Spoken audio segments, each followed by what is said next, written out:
When you see this bowl, you just see a pretty old bowl. You see the kind of thing that you would find in a garage sale somewhere. When I see this bowl, I see mashed taters. This is my grandma's mashed tater bowl. We didn't have mashed potatoes. We had mashed taters. We didn't have tomatoes. We had tomatoes. But when I see this bowl, because whenever we go there, Grandma, whatever she made, anytime she made mashed taters, they were in this bowl. I don't know why. That was just the way it was done. So when I see, and it's a unique color, and so it kind of stands out. And when I see that, I taste mashed taters. And when I see the taters and taste the taters, I also taste her fried okra. You ever eat fried okra? Fried okra is much better than fried okra. I don't know what she did. Even if they told me, I wouldn't remember it. But whatever she did made her fried okra so good. And I can taste it. I see that bowl and I can taste the fried okra. When I see that bowl, I see mashed potatoes. I can taste them. I can taste the fried okra. And I can hear the sound of the floor creaking as we'd walk through Grandma's house. Grandma and Grandpa lived in a little house. There was only two of them, and so they didn't need much room, and this was a very small house. They didn't have much money, and so it was not there was nothing fancy about their little house. It had been there a long time, and it was old. There was no central air heat. They had a window unit in the living room, kind of a deal, and so when you walk through the house on that wooden floor, you could just hear that creak sound. And I hear that when I see this bowl.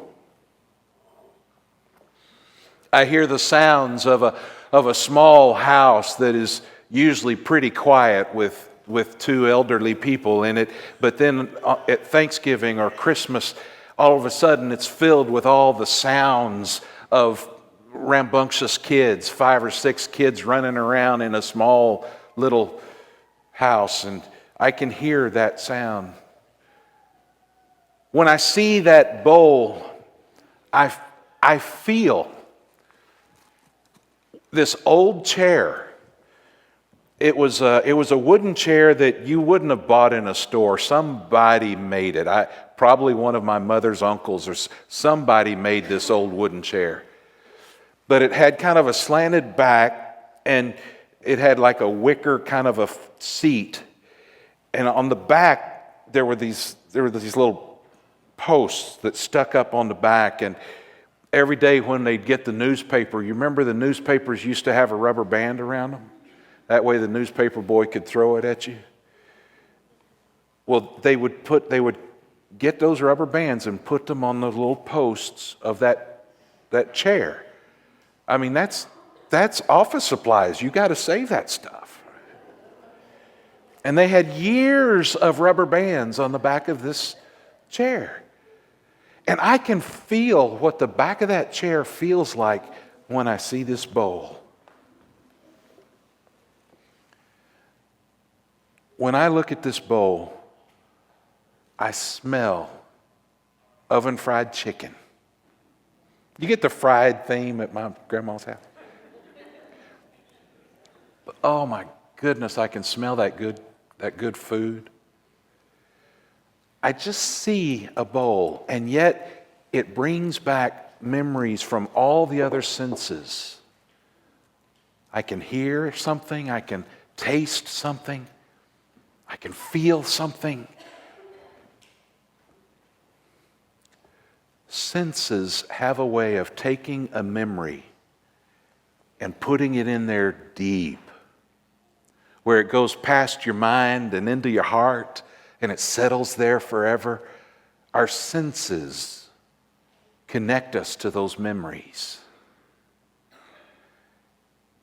And so when Jesus had something that he wanted his disciples to remember and to pass on to others to remember, he used an opportunity to use all of their senses so that he could make that memory go past their minds and into their hearts where it would remain forever. This is the essence of what we now call the Lord's Supper. It was the last supper that he had with his disciples, and he knew it was the last supper he would have with them. So he took time to explain what was happening, and he took time to make sure that they were using their senses to plant this memory. This morning, as we slowly move toward the table, I want us to look at the story again, this time from the book of Luke. We usually, in our church, rely on 1 Corinthians chapter 11 to guide us through the Lord's Supper. And because that is usually the guide that we use to go through the supper, and that's how that passage was intended, by the way. Paul wrote to the church a list of instructions on how to do church. And in that, he included how to do the Lord's Supper. So we use that. But because we use that almost every time, we rarely take time to go back and look at the Gospels where the story actually happened. And I want us to do that this morning out of Luke chapter 22. If you'll join me there, we're going to start in verse 14. Luke chapter 22, beginning at verse 14, it says, "When the hour came," and I have to pause because it's important that we understand that phrase is very significant. It has meaning on two levels. One, when he says the hour came, he meant that it was time for dinner. This was Passover weekend, if you will. It's a little bit longer than a weekend, but we'll call it the Passover weekend. It's a few days of celebrating Passover. And there's a relatively strict schedule. At this time on this day you do these things. At this time on the next day you do these things. And now it was time for the Passover meal, often called the Seder. It was time for dinner. And so the hour came. But I also hope that you'll see that there is a deeper meaning to that phrase. The gospel writers, especially John, but the gospel writers often recorded when Jesus would say, "My hour has not yet come." In other words, someone would say, "Tell them who you are. Jesus, you're the Messiah. Let them know." And he would say, "No, because my hour has not yet come." And then there was a time when Peter was saying, "Hey, you don't have to go to the cross. You don't have to do this." And Jesus says, "Be quiet." And then not long after that, he says, "My hour will come." Now, we hear Luke point out to us the hour came. Yes, it's dinner time, but it's also time for Jesus to do what he came to do, to die on that cross. And so it says, when the hour came, he reclined at table, and the apostles with him. Now, when it says he reclined at table, that doesn't mean that he leaned back in his chair and put his feet on the table. They didn't have the long table with chairs around it like we see in the famous painting. That's not really the way it happened. I mean, even if they did have a long table, isn't it weird that they all sat on one side? They didn't have the long table with chairs. They had basically a pallet on the floor. And then they would lay at different angles on the floor, leaning on one arm usually. There were often pillows around, and they would eat together, reclining. And so it was time for the Passover meal. And he reclined at the table with his apostles. Verse 15. And he said to them, I have earnestly desired to eat this Passover with you before I suffer.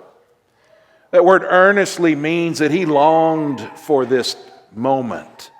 He was looking forward to this Passover. He said, I've been waiting for this hour so that we could have this dinner together, this Passover meal, before I suffer. Jesus knew that this was the last time he would have a meal with his disciples. He said that we were going to do this before I suffer. But he said, I've been looking forward to this Passover. They had had other Passover meals together, but this one was special. So he longed for it. He earnestly waited and looked forward to this one, because it was in this one that all those other Passover meals would be fulfilled. It was in this meal that the meaning behind so many years and centuries of Passover meals would finally come to reality and make complete sense. You remember the reason they had Passover. The Israelites are slaves in Egypt. God comes to Moses and says, hey, go get my people out of Egypt. Moses says, I can't do that. God says, you're right, you can't, but I can. Let's go. And they take off. Moses goes to Egypt. Pharaoh, let my people go. No, okay, plague. Let my people go. No, okay, plague. 10 plagues that God was saying to Pharaoh, I'm God, you're not, you do what I tell you to do. And Pharaoh continued to disobey, and there was another plague.